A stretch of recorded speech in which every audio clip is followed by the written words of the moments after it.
Okay, everybody. In the latest edition of Gratitude, I am incredibly grateful for some of the folks that are behind the scenes in pulling this podcast off. People that y'all don't even know about. So I am talking about none other than Yumi Kim and Sumi Chang, because these two, and if you haven't met them, they are identical twin sisters, but these two women, they put everything into action. They help us get the contracts together for the speakers. They help edit all of these podcasts, all of the little intros, and every single time we get together with them, they leave Erin and I with so much heart and so much joy and so much laughter. Also, they make sure that we stop to eat, that we stop to hydrate at every single convention we go to, and they kind of mother us the way that we mother everybody else. And it's nice to be on the receiving end of that much love and support. So, Yumi and Sumi, today, just so you know, we are incredibly grateful for everything that it is that you do. Also, before I forget, you're really going to enjoy today's episode because Dr. Amy is brilliant. I definitely have booked her for additional things in the future. So stay tuned because we have an AAC Awareness Day coming up in October, and she's going to come back and guest speak on that. So yay, enjoy.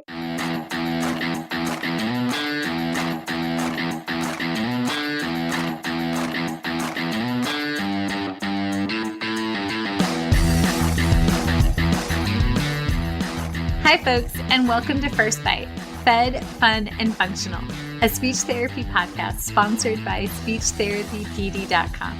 I am your host on this nerd venture, Michelle Dawson, MS, CCC-SLP, CLC, the All Things Peds SLP. I am a colleague in the trenches of home health early intervention right there with you. I run my own private practice, Heartwood Speech Therapy, here in Coletown, South Carolina. And I guest lecture nationwide on best practices for early intervention for the medically complex and fragile child. First Bite's mission is short and sweet, to bring light, hope, knowledge, and joy to the pediatric clinician, parent, or advocate. By way of a nerdy conversation, so there's plenty of laughter too.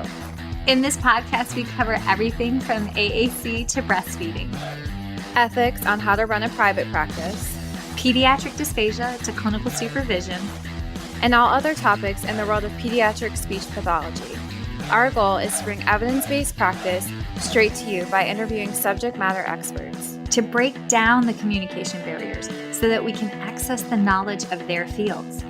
Or, as a close friend says, to build the bridge. By bringing other professionals and experts in our field together, we hope to spark advocacy, joy, and passion for continuing to grow and advance care for our little ones. Every fourth episode, I join in. I'm Erin Forward, MSP, CCC-SLP, the Yankee by way of Rochester, New York transplant who actually inspired this journey. I bring a different perspective, that of a newish clinician with experience in early intervention, pediatric acute care, and nonprofit pediatric outpatient settings. So sit back, relax, and watch out for all our squirrels and enjoy this geeky gig brought to you by SpeechTherapyPD.com.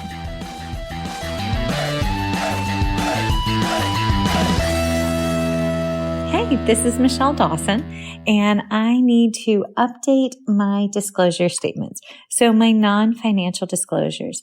I actively volunteer with Feeding Matters, National Foundation of Swallowing Disorders, NFOSD, Dysphagia Outreach Project, DOP. I am a former treasurer with the Council of State Association Presidents, CSAP, a past president of the South Carolina Speech, Language, and Hearing Association, SCISHA, a current Board of Trustees member with the Communication Disorders Foundation of Virginia, and I am a current member of ASHA SIG 13, SCISHA, the Speech Language Hearing Association of Virginia, SHAV, a member of the National Black Speech Language Hearing Association in Basel, and Dysphagia Research Society, DRS. Additionally, I volunteer with ASHA as the topic chair for the Pediatric Feeding Disorder Planning Committee for the ASHA 2023 convention in Boston, and I hope you make it out there. My financial disclosures include receiving compensation for First Bite podcast from speechtherapypd.com, as well as from additional webinars and for webinars associated with Understanding Dysphagia, which is also a podcast with speechtherapypd.com. And I currently receive a salary from the University of South Carolina in my work as adjunct professor and student services coordinator. And I receive royalties from the sale of my book, Chasing the Swallow: Truth, Science, and Hope for Pediatric Feeding and Swallowing Disorders, as well as compensation for the CEUs associated with it from speechtherapypd.com. So those are my current disclosure statements. Thanks, guys. The views and opinions expressed in today's podcast do not reflect the organizations associated with the speakers and are their views and opinions solely. All right, everybody. Today is an outpouring of mischief and mayhem and merriment post ASHA, if I ever heard of such a thing, because that's how it works, right? Like you meet amazing people and then amazing people know amazing people. So on a Friday night at ASHA, almost a year ago, we got together with our dear friend, Allison Bean. And Allison Bean brought with her these two amazing women. And one of them is the lovely lady that we're interviewing today, Dr. Amy Sonntag. And we got busy talking about AAC and then the world and then life. And there was joy and mirth. And I instantly fell in love with her light and her spirit. So after appropriate time and Michelle's anxiety had passed, because this is an established fact, huzzah for speaker anxiety, I reached out to Dr. Amy and asked her to come on the podcast. And as luck would have it, it turns out she also knows our Rocky. So like, talk about like a circle of love, right? And so she came on, but y'all, she has so much advocacy and does so much in the world of AAC. And she's on a board that I didn't even know existed. And you have to tell us about that. And so like all these things, but like we're talking about AAC vocab for the big kids, which is really, really cool about transitions for teenagers. And I got to be honest, it makes me a little nervous because Bear said the word sus the other day and I didn't know what he meant, but it means suspicious, I think. I don't know. Yeah, it was slang. I was like, what, you were 8 years old. What are you talking about, sus? What is this? And then I was like, Christian, is this a drug? Do we need to be worried? He was like, oh my God, Michelle. So like, there we are. Hi, Dr. Amy. Thank you for coming on. Hi, Michelle. Thank you so much for having me. It is so fun to just meet really amazing people who know amazing people. When I heard Rocky Garcia on, one of my dear friends and cohort members from our SLPD program, I was just like, oh my gosh, this is just going to be so much fun. So you were my first podcast. So thank you. Yay! And I promise I won't bite. I mean, there's that. I did have to flip dog one time when she was a puppy and nipper, like that, like on her neck. But that's because she got me. So we were like, who's the alpha female in this house? And I'll be honest, the 14-pound miniature schnauzer really is. But like, I digress. Okay. So we always like a good backstory. So take us from the beginning. What made you want to be a speech pathologist? And tell us about where you are in the world and doing the things. Thank you for asking that. I owe a debt of gratitude to a friend I grew up with named Carrie.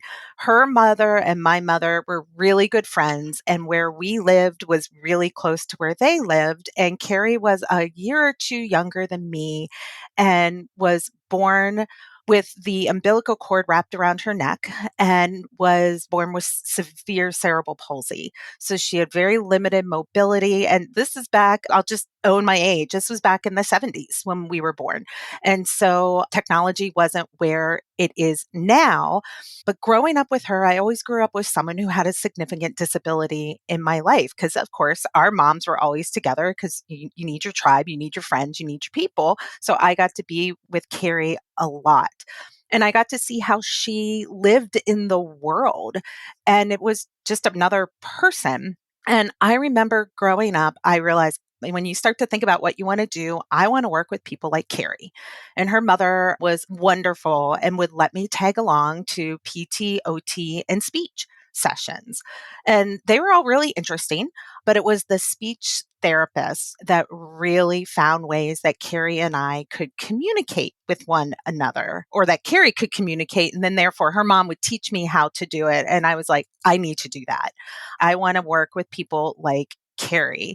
And at the time in the disability world, we've come a long way. We have a long way to go, but we've come a long way in various careers other than rehab professions. But at the time, it was speech language pathology for me. And so I started, and it was a little bit, I got interested in articulation and I got interested, definitely language. It was all really interesting to me, but in my graduate work and in my career, I kept coming back to this is what I love and this is what I want to do. And as I practice, I keep getting people, and I think it's because the universe finds the people you need and the people who need you. And I have found that the majority of my caseload along the way has almost always been people with pretty significant disabilities, and they may need alternative access methods, or their communication can be really complicated, even if it is touch access, and figuring out how to communicate. So I've been in my career 26 years now, and I don't think a week goes by that I don't send a little thank you in my mind, in my role, to Carrie and her family, Connie and Don, her parents, for just letting me be part of that. Because I think about, where would I be and what would I be doing if it weren't for her? And it's a really, really special, special place to be and to remember her. And I think because of that, I have a lot of connection with my clients, in that it's not just about me, it's about them and what they need and what they want, and really listening to them and knowing there's this larger family context. We need to put this all in. Empowering the caregivers. Yeah. Oh, my husband has a special needs brother who has CP, who's older than him, born in the 70s, and microcephalic, cortical vision impairment, ASD, all the things. Wow. And the greatest Transformer and Power Ranger collection of all time. She was Mickey Mouse. Yeah, I'm like, he could probably retire by selling Hot Wheels, just saying. And the man loves him some bright, bold patterns and colors. So when he gets, because he can see them, right? So when he gets dressed for his work, which is like his adult day program, he always has a polo shirt and khakis. And my father-in-law laughs and says he looks like a perpetual Easter egg. But like, also, and don't tell my husband, the man can grow a thicker beard than my husband. And so like, he's like, I'm too furry. You must shave me now. Like, it's just, but like, it's great. I'm like, Christian's like, yeah, yeah. But yeah, this is our joy. This is our life, right? How blessed are we that we get to do what it is that we love to do and are perpetually inspired. Definitely, definitely. I've been inspired by so many of my clients, and I always, as I'm working with somebody, I'm like, "Oh, I am doing this because of this client I saw before," and like, "Oh, I now know this because of this other client," or I now think about this a little bit differently because of someone else. And there is that, I think about this and talk to my students about this a lot. Oh, I just realized I didn't answer the second part of your question. So I think about this a lot as I work with students, in the prongs of evidence-based practice. And one of those prongs is your client and their story and their environment, and how important that is, and how we need to connect that to the research. But we also need to be sure that we are looking at not just the scientific evidence, but where is our client? And then where is our expertise from what we have done in the past and what we have seen? Yes. Okay, you're talking about your students. So you have come a long way from being a communication ally as a tiny human to now, but talk to us about, like, what is it that you do and how did you get there? I am currently a clinical faculty member at The Ohio State University. I think we're contractually obligated to say "the," so I always chuckle at that a little bit. But at The Ohio State University in the Department of Speech and Hearing Science, and then I have an appointment in the College of Health and Human Services, and I teach coursework in augmentative and alternative communication in our department and in an assistive and rehabilitative technology certificate program that OSU launched a few years ago. And this assistive and rehabilitative technology program, ARTC, is for multidisciplinary professionals to take coursework in assistive technology. There's a base assistive technology course and a foundational course, and then they can choose to take three of 4 or 5 other courses, and one of those is AAC. And so in doing that, I not only get to teach master's level speech language pathology students about AAC in one course where I can really focus and design that around the SLP and the SLP role, but I now get to teach, and I'm just loving this so much, a multidisciplinary course for AAC, where I have occupational therapy students, physical therapy students, audiologists, teachers, some practicing SLPs who are out working in the schools or in hospital settings. Is that online? It is a completely online course. I can make sure, I bet you do some show links. And so I'll give you the link to that. And the course is designed to have a certificate to show your employer that you have an additional knowledge base of a systematic organization of assistive technology knowledge. But it's also designed to help someone prepare for and take the assistive technology professional examination for RESNA to actually have your assistive technology professional certification. So that is an actual certification that gives you some additional letters after your name. And there is a test that's related to that. And the test is very multidisciplinary.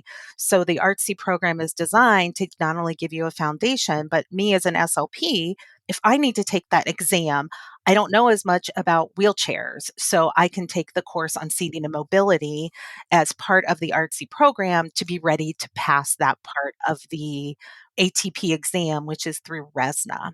Literally on my bucket list for 2024. Oh my gosh, that's amazing. Yes. Also, and again, folks, my face is frozen because of course it has, and it's me writing down the notes. So apologize for the frozen face. But yeah, that's BCSS 2023. I don't know if we're going to make it, but we're trying.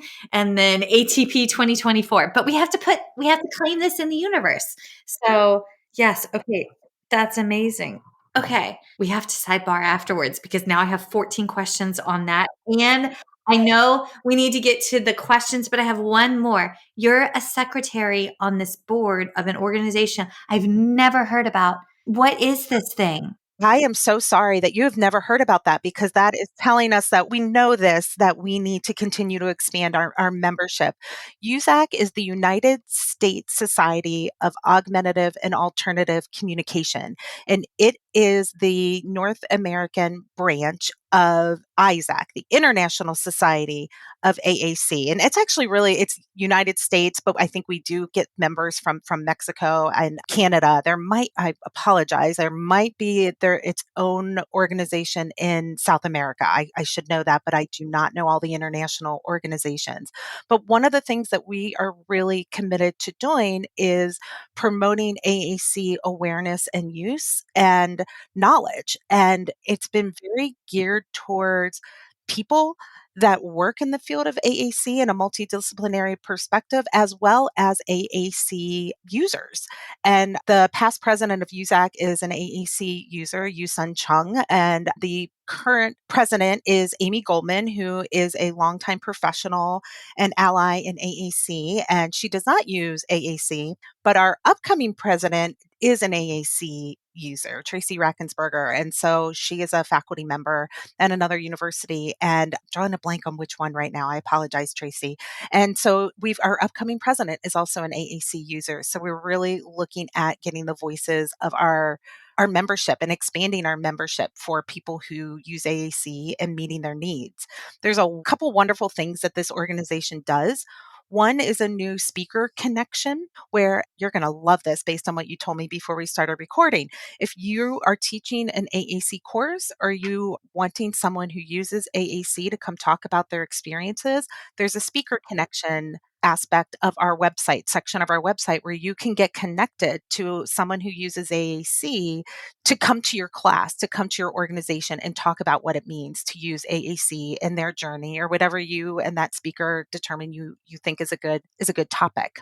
I'm on their website right now, and the upcoming president is at University of Georgia. This is phenomenal. It's really exciting. I was really honored to be elected, to be on the board and be the secretary, and learning so much more than I knew before about what they did. The other big thing that we do that I think is important is we have really high winds yesterday in Columbus, and they're coming, is we have an initiative called the Disaster Relief Committee, and we are really working towards helping people who need AAC be able to communicate in the event of a disaster or an emergency. So this initiative really grew out of the needs that people had from some of the major hurricanes and then some major flooding. And as we continue to experience climate change, those big weather events are continuing to happen and happening in more places. So we will help people who've lost their AAC equipment, help them get new equipment. We will help them be ready for that disaster or emergency, in education on how to do that. And we will also provide low-tech communication board options on our website as well. One of the best things that we've done that a few of my colleagues worked really hard on in USAAC is a disaster relief text-based preparedness course. And it is a 7-day text-based continuing education opportunity that will walk someone through how to be ready in the event of a disaster or an emergency. And I'm on a research group with other USAC members, and we are so close to publishing a pilot study we did with implementing this toolkit. But that is available for people at no cost on the website as well. So I can definitely give you that so people can link to that. It's a wonderful course where you get a message each day and it will tell you things to do, link you to more resources, forms to fill out, and how to be prepared. This is amazing. Well, one, if I could make the request now, I would be honored to have this organization on the podcast to talk about their work and to raise awareness. Oh, we would love that. Yes. Oh, that'd be fantastic. Yes. Yes. So, sidebar conversation number 47. That is the perfect segue, that transition into vocab selection. Because if we're talking about teenagers, then we're talking about that transition period in their lives. And we have AAC users that will be independent living. And we hope we're again putting this in the universe. And folks, if you're in South Carolina, there's an organization called Able South Carolina, and their entire mission is to make independent or accessible living for individuals with disabilities, which is an amazing nonprofit. And I want to shout them from the mountaintops. But that vocabulary would not be part of a normal core, I would anticipate. I feel like that would be some fringe, and that can be scary, especially for folks that are not used to getting into it with AAC. Oh my gosh, I have Amy, this is phenomenal information. I'm so happy. Okay, talk to me about vocab selection, and then you and I seriously have to talk later about USAC or USAC. USAC. Okay, yes. So vocabulary selection is near and dear to my heart, because how do you communicate without vocabulary? And prior to my current position, I've had the privilege of working in private practice, in a school setting, pediatric hospital setting, as well as working as a consultant with an AAC manufacturer, and now in a university setting. And vocabulary is always the topic. And I think there are waves and shifts in terms of trends with anything. And when I started in the field, graduated with my master's in the mid 90s, and technology wasn't near where it is today. We weren't walking around with computers in our pockets and everyone with this high quality screen in front of them all the time. And really, the main way that people could have a good word-based vocabulary was with like a MinSpeak system or Unity or something like LAMP, and a really focus on core vocabulary. And that is hugely important. but there was only one company that had it.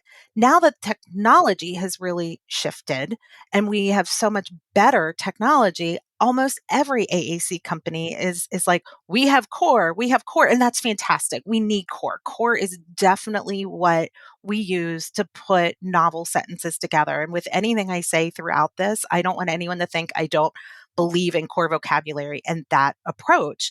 But I think we've shifted, and I worry that we're shifting as a field to this dichotomy of core vocabulary being the only approach and the only thing. And if you're not solely focused on core, you're doing it wrong. My current work, because of services for older teens and young adults, are so much harder to find for those people who need AAC. I'm getting clients who they may have had an AAC device, or they're coming to me at 22, 23, 25, 16, never had an AAC device.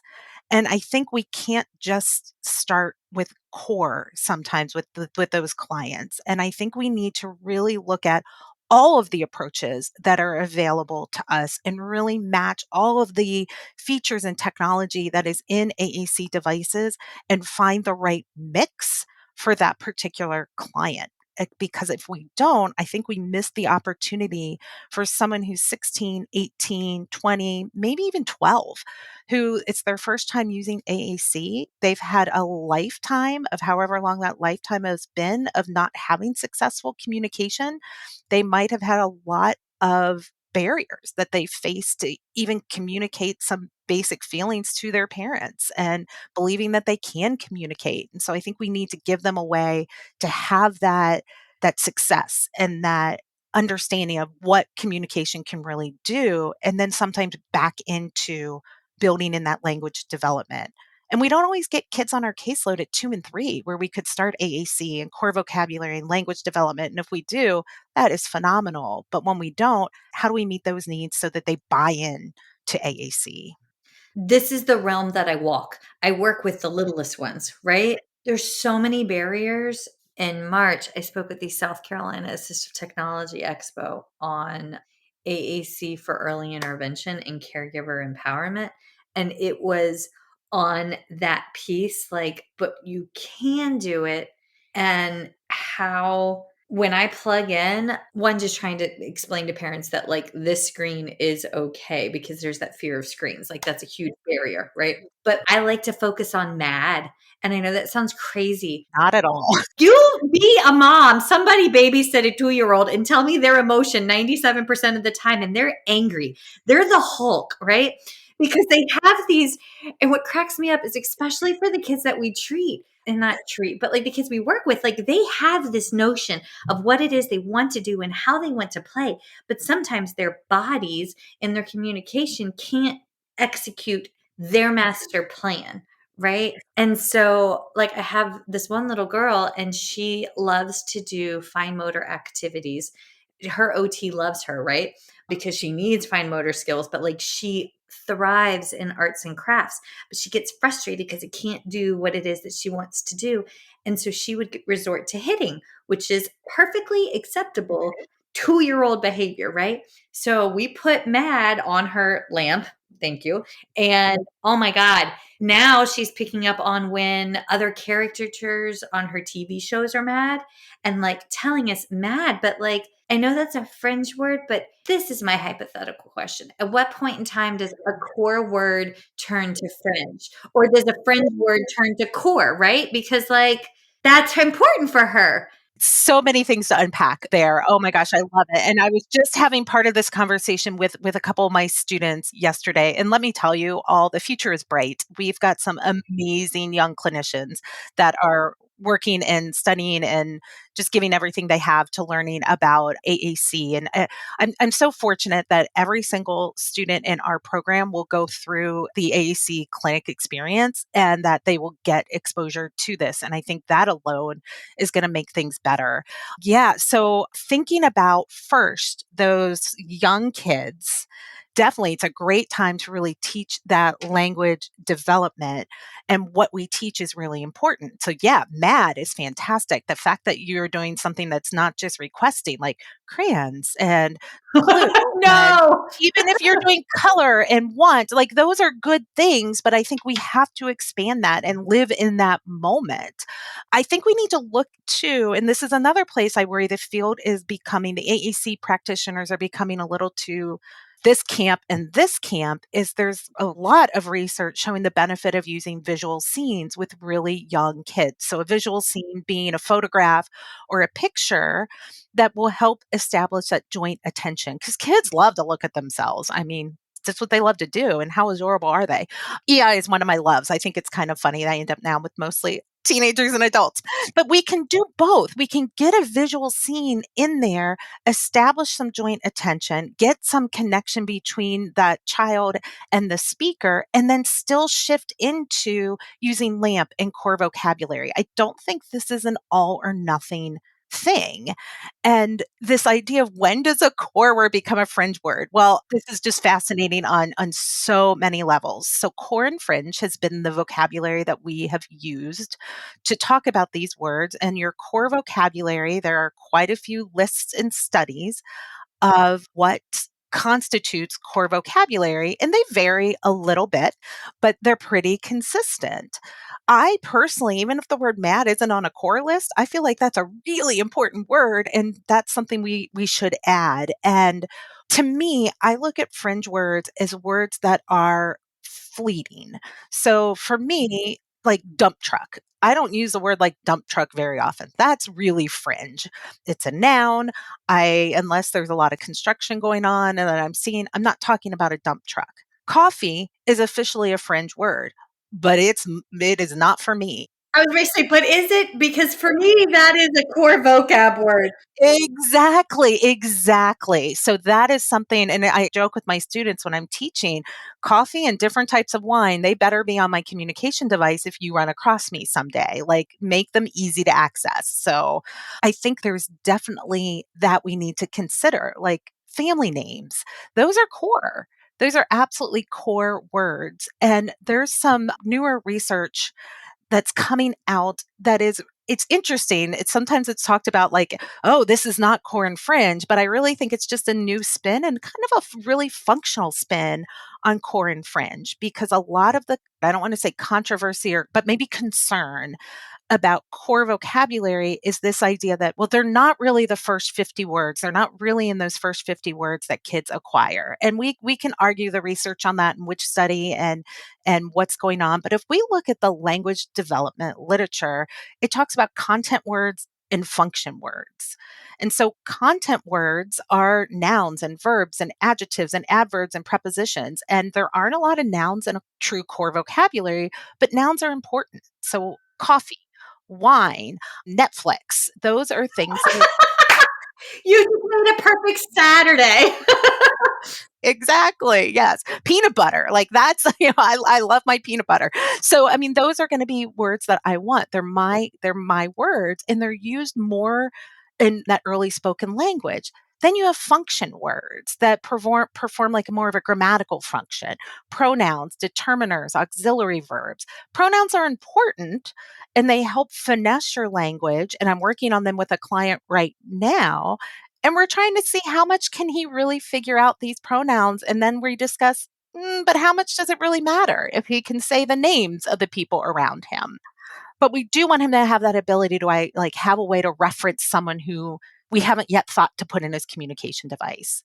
Words like determiners, these are core words. This, that, those are really important words. I want this. I want that.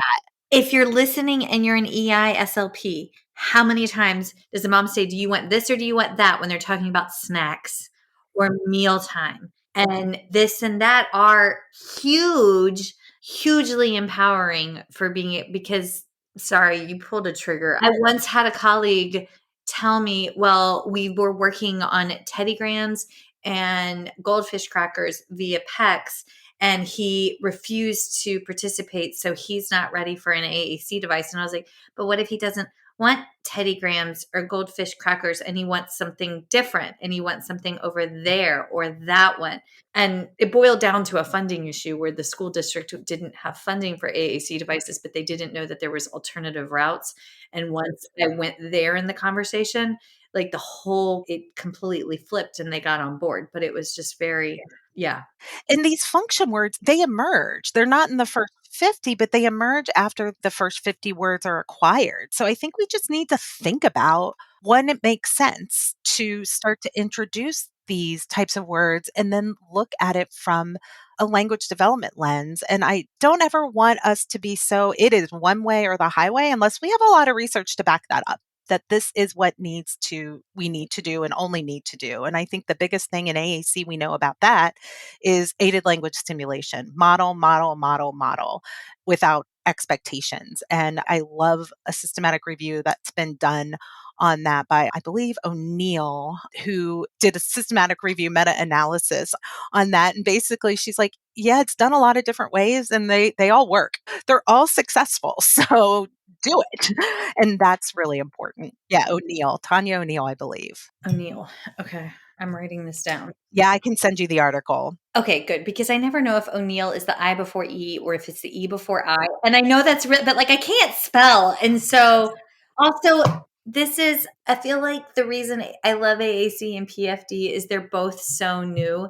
And because the evidence is still kind of in its infancy, especially with these, like the video screens that you were talking about, the picture screens that have the words interactive. I just learned about those like less than 6 months ago and like didn't know that that was an option because the trial devices that I have access to, they don't have that on there. But like I don't know about these things because home health is isolating. This is why we do the podcast, to make this less isolating. Yes, continue. Yes. Well, and I think this is one of my concerns about LAMP. And I think LAMP is a wonderful vocabulary. Please, no one please hear me saying that it's bad. This is the approach, this motor, and it's a good approach. It's a really good approach. Motor planning is good. We don't have enough research on motor planning. We absolutely don't have enough where the research is actually done on people with disabilities. There's been a lot of pilot studies that have demonstrated that with neurotypical adults that this works really well and it makes you faster. But if that's all we have on a system are a set of words, we lose a lot of ability to make quick connections or show someone and talk about a picture on your screen. And LAMP on an iPad doesn't have the capability to do a visual scene. And I think there's some beauty. I mean, how often have we done something where we show someone a picture? Like I just sat with my nephew who's dealing with some medical things, and the doctor would come in and he would have a picture of something that he needed to show the doctor, and he's pulling up the picture and talking about it. And that's a real medical functional way to use it. But think about our vacations. And he was powerlifting and he had this picture of a 17-year-old buff kid, and he showed that to the doctor and he's like, look how much weight I lost. But I know he's also showing it to his friends and like, look at me. I love. And, I mean, we use pictures to do this now. I mean, we are almost all walking around with these computers in our pocket. And so I think we need to do that. There's newer research on using visual scenes to look at successful workplace transitions, that you can video someone doing the steps of a job, and then they get to that step and they watch the little video clip on their AAC device, and then they say the things that they need to say. Now, it's not generative language. Do we want generative language? Absolutely. But if it gets them employed in the community, makes more people see what AAC can do, then they see the limits of that too. And then they want more. And then they support the person to want more. Hey, we want to know about your weekend. What can we do to help someone do this? And how can we help this person? The person then becomes more motivated, hopefully, to connect with other people because they've had those successful communication attempts. The other domains of communication, communicative competence that were added. So not just, which they're important, linguistic, operational, social, strategic, they're important, but really getting at those psychosocial factors, those motivations to communicate, people's attitude about AAC, that communication confidence, and that resilience. We all fail. And so how do we pick ourselves back up dust ourselves off and keep trying. Oh my God, we're doing a part 2. Okay, so next thought. So what I have access to, I love Talk to Me Technologies and Control Bionics. They're the two that I have partnered with because they do send me devices for free. So like I love that they have access to like different communication boards and communication programs embedded on. And then Control Bionics with theirs, I have the oh bloody hell, Lane, you're gonna kill me. Their eye gaze one that just went Zuvo? No. Oh, I think it is Zuvo. Is it Zuvo? But is that with Talk to Me or Control? I'm doing a terrible job here. Oh, no, that's Talk to Me Technology. Oh, I just got the email about the eye gaze one from Control Bionics, and I'm like, oh, gotta call my rep.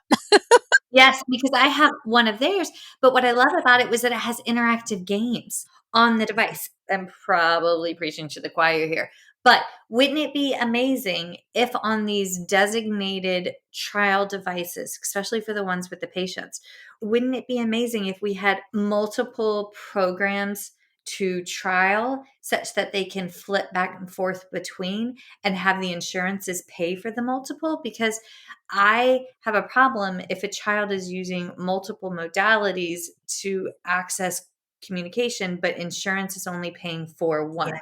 Yeah, I think funding AAC could be its own, yes, its own thing. I did an AAC eval recently for a very severe cerebral palsy, uses eye gaze, but completely cognitively intact. And you don't need to be to use AAC. He just happens to be.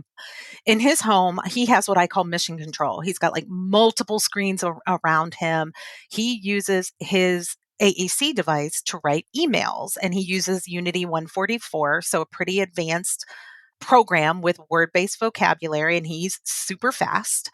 And he uses that to write emails, to program websites, to help the PRC Saltillo create different page sets for computer access in their devices. And he can't get the computer side of his device funded. They won't fund that, but that's the majority of what he does with his communication device. Now, thankfully, it doesn't cost a lot out of pocket to turn that functionality on when you have a funded device, but I think funding needs to catch up with how we really use technology. And we all use multiple systems. I was in search of, this is another place Allison Bean and I, we love to geek out about is like productivity tools and like how we keep our lives organized and keep track and then how we fall off of our systems and come back. But one of the things I was always in search of was the perfect productivity tool that would do everything I needed.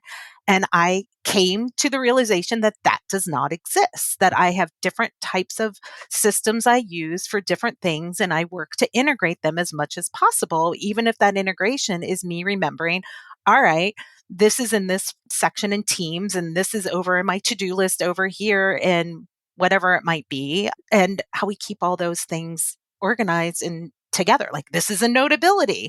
Well, I'd love for Notability to be all end all. Well, it's a whole lot of the thing I need for that, but it's not everything I need for something else. So I think it's an interesting way that we can think about AAC too. And this idea of I walk into Starbucks and I have the Starbucks app. My phone knows I'm there. Like it's pulling up on my phone. Hey, want to open me? Want to get your coffee? Like, why can't an AAC device go in and have the Starbucks menu pre-populated for someone in there to order? Universal access. Yeah. Are they using Core to say, I want a caramel macchiato, please? Maybe not. Do we want to teach them I want a? Absolutely. Have I literally programmed that into a kid's device to have their preferred non-caffeinated drink ordered at Starbucks? You better believe it. Yep, definitely. And we tell stories. Like as kids move beyond just learning language, even young kids, they tell stories. Like we shouldn't have to create every word of every sentence for a story that we're going to tell all the time. People are going to respond differently to your story and what you're telling, and you want to be able to then expand on that. But you shouldn't have to do it every single time. And the more I think we can help AAC users be more efficient in that communication and how they connect is so, so important. Then we get more buy-in. And I just have this idea. I love how you're like, we're just going to keep putting things out in the universe that we can get more people at Starbucks, at Target, at Meijer, in library book clubs, wherever people are, that they learn more about what AAC can do and give people the space and the patience to really be able to communicate. Yes. Whew, that's a lot. I'm just thinking there's a coffee shop here in town where they hire a lot of disabled teens and young adults to work. And I haven't seen a AAC user in there, but like how cool would that be to, I don't know, to start the conversation, but also maybe do a group outing. I don't know, instead of doing therapy in a quiet private practice, but like actually doing it in the community such that users see it and a place where one could gain future employment. Definitely, and I think then people see you there, and this has me thinking of a couple of things. First, Caroline Musselwhite and Deanna Wagner and dear friend and colleague Jane Odom, who passed away over the summer, and just AAC World lost an amazing ally way too soon. But they did a lot in Arizona with out and about groups like that to get people out and communicating in their environment. But thinking about this too, if you go to, and who hasn't been to the CDC website since March of 2020, but if you go to the CDC website and look at categories of disability, there's a category for hearing impairment, a category for cognitive impairments. They don't have a category for communication impairments. No, but you know what they do have? Some very poorly normed CDC norms on when language acquisition should happen. Because, folks, the CDC did not consult a speech language pathologist when they were developing their developmental norms for spoken language. And now you only need 50 words by two. Who knew? Which is not current evidence based practice. Yeah, that should be the minimum, minimum, minimum, minimum. Oh my gosh, that's a whole other conversation we could have too, is the number of clients I've worked with who could benefit from AAC at this young age, who doctors tell them, well, they're not 3 yet. If they're not talking, just wait till they're 3. And the longer we wait, the harder it becomes later on. We set someone behind long term, and then the curriculum moves so much faster as we try to include kids in the appropriate educational environments and then put them in the transition aspects of their IEP and helping them have realistic goals about what they want to do and how they learn how to do all of this through hopefully this transition period in their IEP or good follow-up programs afterwards. I know in Ohio, where I am, the services for adults with developmental disabilities have just dwindled exponentially in terms of speech, OT, and PT. But the need is actually growing. And that part scares me is that our need is growing and we don't have. I am in hopes. I turned 40 this year, which is like monumental, and I'm loving Botox. Greatest gift to myself. Thank you very much. But aside from that, we have this generation that's coming up that have seen children with disabilities in their classrooms and a part of their life for the first time, truly for the first time. And I am in hopes that by having that actual visibility, because I mean, you and I did not grow up for the most part. I mean, you had your one friend, but in the grander scheme, most of our generations did not actually see children with disabilities because they were kept in a separate school. Or in my parents' generation, they were told to give them up for adoption, right? So that's how close we are to this tidal wave of a shift. But I am in hopes that you're right, our future is bright, that this younger generation of clinicians are going to feel empowered to advocate their siblings, their friends, because they know them. I do a paper at the beginning of my AAC course for the multidisciplinary professionals. And I have videos they can watch about different AAC users or AAC concepts. But one of the questions in it is, what have you seen of using AAC? What do you know? And then if they haven't had anything, they can watch some videos and then they can reflect on what they've seen and kind of pull that together to begin the class to kind of get them thinking. And the shift and now, I mean, these are, 22 to 25-year-old people and sometimes older, but the number of them are like, well, I knew this kid in my school and they used a thing, or oh, I worked as an aide for this person through an organization as a weekend caregiver, and they used this device and they were able to say this or do that. And some of the things that they write about, they describe the person they were with, And then they describe the simplicity of the type of technology they're using. And there's part of me that goes, you've got to be kidding me. They could have done so much more, I think, just based on this description.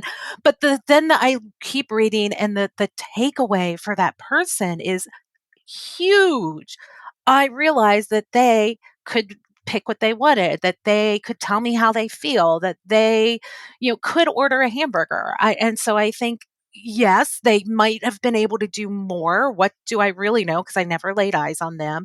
But we're starting to see that shift, and I can only hope that it moves forward with employment and meaningful volunteer experiences. Yes. Okay. So then take this one step further. We have gone so far away from the predetermined questions. We will get back there, I promise. But take this one step further. ASHA just created a caucus. They have a caucus for disability, and which is new. And one of my very dear friends, Brianne Dalton, she's been on the podcast. She has gastroparesis and she is a J-tube user. And so she was like, I feel seen. I feel validated. But one of my other friends, Renee, and I were having a conversation. You would love Renee. She works with adults, but she's a certified brain injury specialist, Renee Garrett. But like we were talking about, why are we not seeing more speech language pathologists that have disabilities? Like, why? How amazing would it be to have an SLP who was an AAC user, right? Definitely. And they're emerging in these other fields, and it's fantastic. And I think there are some who are SLPs, but not enough. And I recently just had a potential student email me and say, she was not able to do nursing school. She's in a wheelchair. She doesn't have her thumbs, and because they couldn't find gloves that would work for her, and she would have trouble holding the instruments, that they said nursing school wasn't an option. So she reached out, and she can speak, but she's like, is there any possibility that I could do speech language pathology at OSU? And I'm like, okay, one, wow, I wanted to say, I can't believe you were told that, but that'll be her battle to determine what to do. But I'm like, here's what we can do. We can work with our ADA specialist at our university to find appropriate medical gloves for you. If you decide you really like the adult medical end of speech language pathology, where you have to feed a scope for a fees or other tests, we can work to see how we can find accommodations in that way.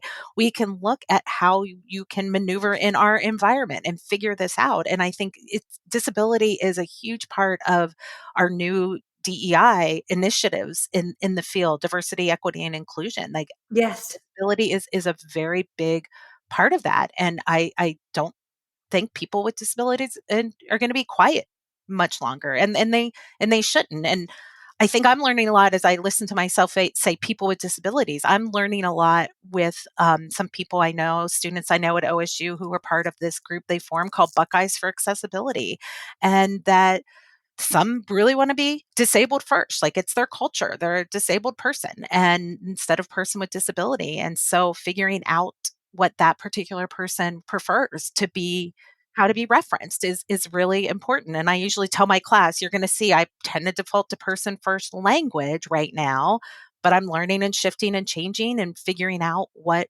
is the best way that we meet people where they are and where they want to be now, so they can meet their dreams and larger goals. So then when do we change from being speech language pathologist? Because that's, what are we pathologizing, right? Like, that's a conversation that we're going to have as a field and moving forward in the next couple years, because that immediately implies that individuals are less or in need. Now, there are individuals that we're treating that have head and neck cancers or have had strokes. And yes, that is, I understand our role there. But at the same time, when we listen to disabled individuals, when we listen to autistic voices and neurodivergent voices, it's a difference, not a disorder. But that ties back into the grander conversation today of vocab selection and us not projecting what we want on these individuals and their choices, and those individuals having the choice, especially as teenagers, I mean, I say this as a boy mom, and I am gravely concerned as the choices they will make as teenagers, but like, I mean, also we're still at the did you brush your teeth today? And for the love of all that's holy, you must wear deodorant. But like, that's where we are. So, yeah. Yeah, and Hallie Strickler, I did a presentation. If you're a member of USAC, if you choose to join USAC, which we would love to have you, you don't have to be an SLP. You actually, even if you're not a member, you have free access to the USAC webinars that happen throughout the year. But if you are a USAC member and a speech language pathologist, you get access to free ASHA CEUs to take those webinars, and then you also have access to a recorded library of webinars that have already happened. You won't get the CEs, but you have a great webinar resource. And Hallie Strickler, I did in April of last year, one of the best webinars I've ever taken called Exploring AAC Access to Profanity and Slang. And she goes through the research on when kids develop explicit language and when they start using these and the age. I mean, I thought I was pretty hip and cool with knowing that younger kids use this, but some of the ages that she threw out, I was like, holy moly, who knew? So, and the importance of us to allow this in on the devices and learning when to use it and when not to use it. I mean, we all have to do that. Code switch. Yeah, when we can drop the salty language, which that's probably not what my nephew would call it. So he's cooler than I am. But when we drop that and when we don't, which of our work colleagues is it okay to kind of say this is ridiculous as opposed to this is ridiculous. So I think we've got to give them access and give them access at the appropriate time. So we have a Pac Dawson rule. The children are not allowed to cuss until they can vote. Okay. We've been saying this. My youngest couldn't hear for the first couple of years, and he always confused forever and from ever. So we've been saying this rule from ever. Okay. And to quote the bear, and my husband was a West Pointer, his daddy was a West Pointer, my family was Navy intelligence. 4-letter words are as fluent as articles of speech in our home. Okay. Not at each other, just like, oh, it's just, they just fall out gracefully. However, the boys know that they can't say these things until they can vote. And a couple years ago, Bear had strep throat. And so he was home. And of course, it was election day. And so my husband did his civic duty. He took Bear to vote with his strep throat. And Bear turns around and he goes, Daddy, I can say SHIT now. And he said it just like that. And Christian was like, no. And so he was like, yes, but only for today. And I think Bear was like 3 or 4 years old, but like Oh my gosh. he knew the rule, right? Like youngest child, he knew the rule. So folks, it happens way earlier than what we ever think. But that's right. Like Bear saying sus, or like the bear is the me. My oldest is my husband all over, but the bear has my personality. So like, God help us all. But you're right. We have to give them that choice. Also, let's go here for a second. The ability to talk about sex that makes people uncomfortable. I mean, and it makes individuals that are typically developing uncomfortable, but we have to give our children, not children, tiny humans, but like our teenagers, they're having those questions and explorations. They need access. How many 16-year-olds made mischievous choices under bleachers or at makeout point? Yeah. Or are at risk. And that when you have a disability and in a wheelchair and unable to speak, you can potentially have an easy target on your back. And to be able to talk about those things. And I was talking to another student. I love that I get to talk to students about all this stuff. It's so much fun. But we were talking about this, and she had pulled up an article by Diane Bryan, which I think was published maybe 10 or 15 years ago, talking about the need to have the proper vocabulary for body parts on the device. And I remember this big debate when the article came out about core vocabulary, and you don't need to have the words penis, vagina, breast on there because you could say, he touched me bad place. True. And that's a really important thing to be able to talk about. But then the other argument is that going to hold up in court? Yes, that's where my head went. Yeah, and I think we need to really work with with both. I mean, yes, he touched me, bad place. Yes, perfect. That's a great thing to be able to say. But what bad place? Being able to do that and continue to build that advocacy. And I never expected when I started this podcast today with you, Michelle, that I would say this, penis, vagina, and breast on your podcast. So here it is. Oh my God. But they're important words. They are. They're important vocabulary, and I advocate for one of my clients who, I just you're not supposed to have favorites, but he's kind of a favorite. But really, he has the word pissed on his device, and right now, that's what his family is comfortable with. He's ready to have more. And mom is slowly coming around to it. And this is a place where, I talk to him about what I think he should be able to do, but it's like you need to figure out how you want to talk to your family about this. I'll be part of that conversation if you want, but and he respects his mother so much. He loves her. He knows how much she has helped him and taken care of him and advocated for him. So there's also, I think, this back and forth of he wants all those words, but he wants to respect his mom. And I just think it's a beautiful, beautiful story. But he just recently got a tattoo. Come in with fake tattoos, and he gets so excited, and he wasn't allowed to have a real one, and he finally was allowed, and he came in this week and he said, I got my first tattoo. I think he said first. I know it's my best thing. But the way he told us that is he used this feature in his device where he built that sentence ahead of time because he's an eye gaze user and he's kind of slow and has quite a few misactivations depending on how his body is cooperating. And he's 25, 26, and his body's changing because of his disability in ways that are making it breaks my heart even more challenging for him. So he uses this feature of a notebook in his device and he built the sentence, I got my first tattoo. What do you think? And then went on with some other things. But he gets into the session and it would have probably taken him 10 minutes to build that sentence. But we can jump right in and he can connect with his student clinicians and tell me about his tattoo. And they can have some back and forth conversation right away because he took the time ahead of time to build that in. And the device had a feature that would allow him to do that. And then we got to all talk about whether he should get it shaded or colored and all the things. But it is his first tattoo. Also, when he's going back for his second. Exactly. Oh, and I think this is his concession. He told us his second is going to be like up on his shoulder. This one's on his forearm. It's going to say, I love mom. And then he wants a big eagle on his back. And dude has some plans and I love it. I just, it's been a great AAC week. Yes, but we need those wins. Yeah. Okay. So so many things. I'm just like, this is great. Oh my God, I love you.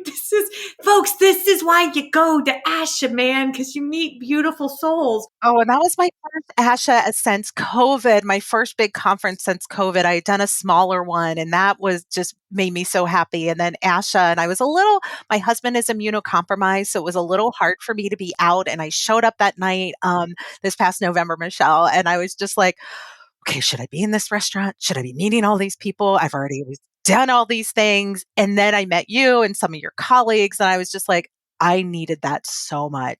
It has literally warmed my heart to this day, even before the podcast. It's been amazing. Yes. And folks, I'm going to let the cat out of the bag. We have literally been planning since late last fall to do an AAC day already, like in September. So like, stay tuned. I'm not sure if the date's been like published yet, but like moving pieces, also moving Michelle. So like, we're going to do this in September, but oh my gosh, Amy. Okay, when folks have questions, because I guarantee you they will. Also, they're probably going to want to know, how do we navigate the conversation with the caregivers and how to put, my family calls it a 2D towel and a tallywhacker. That would be the choices that we put on there, but like penis, vagina, and all the things. See, I can't even say it, but I grew up like that's how I was raised. You call it a 2D towel and a tallywhacker. Yeah, we didn't use the real words growing up. Yes. They were kind of bad words. Like for me, like literally to have just said that on the podcast, it was like, wow, I just did that. My mom doesn't listen. If my dad were listening to me, like, yep, that's what we call them. But if a SLP listening has questions about how do they navigate those conversations with caregivers to empower AAC users, how can they reach you? They can reach out to me via my email, which is my last name, SONNTAG.12@osu.edu. Beautiful. All right. And folks, if you're so inspired, please check out USSAAC. And they do have an Instagram account as well as a website. So it's USSAAC. And .org is their website. And then we being another person on the USAC board, I'll put we in there just because I'm going to share about it. But she did a lot of work to create a member finder on USAC that people are starting to put their profiles in and populate. So if you're someone who needs to find someone who knows about AAC in your area, that will be something that's growing on our site so you can find people. And if you're listening to this and you are a USAC member and you haven't created your profile, definitely do that. Amazing. No, I think there's so many things that this has spurred me to think about and talk about maybe in the future with you, Michelle, or however else in other ways. Oh my God. The mic is yours and come back. Yes. And We'll have a good time. yes. Folks, hit us up on First Bite Podcast on Instagram. Find us there. We love it when you follow us on the First Bite Facebook page. We talk about upcoming courses, as well as share the information that our guests have shared with us. Sometimes we'll populate it over on the Facebook page. And we love it when you give us 5 stars and a kind review on Apple Podcast. So those are all of the plugs because I don't like doing that part. Erin is so much better at that than me. Amy, thank you with my whole heart for coming on. Thank you for the opportunity to just talk about something that I just love so much and care about so much. So I truly appreciate your willingness. Thank you. Oh, I forgot my favorite part, Mad Money. At the end of every episode, we always talk about Mad Money. That's what my grandma called it when you had a little money left over at the end of the month. Is there a nonprofit that you would like folks to donate or tithe to? Yeah, I would love that to go to USAC. It could go to our general fund to support any of the things that we do. If you're really interested in helping people who use AAC in the event of a disaster or emergency, there is a disaster relief line of that. But yes, we use that to continue to raise awareness of AAC and support good initiatives. So that would be lovely. Thank you. Yes, always. This is grandma. Huzzah for grandma. Okay, I'm gonna switch this over, but Amy, thank you. Thank you. Feeding Matters guides system-wide changes by uniting caregivers, professionals, and community partners under the Pediatric Feeding Disorder Alliance. So what is this alliance? The Alliance is an open access collaborative community focused on achieving strategic goals within 3 focus areas: education, advocacy, and research. So who is the Alliance? It's you. The Alliance is open to any person passionate about improving care for children with a pediatric feeding disorder. To date, 187 professionals, caregivers, and partners have joined the Alliance. You can join today by visiting the Feeding Matters website at www.feedingmatters.org. Click on PFD Alliance tab and sign up today. Change is possible when we work together. That's a wrap, folks. Once again, thank you for listening to First Bite, fed, fun, and functional. I am your humble but yet sassy host, Michelle Dawson, the All Things Peds SLP. This podcast is part of a course offered for continuing education through speechtherapypd.com. Please check out the website if you'd like to learn more about CEU opportunities for this episode, as well as the ones that are archived. And as always, remember, feed your mind, feed your soul, be kind, and feed those babies.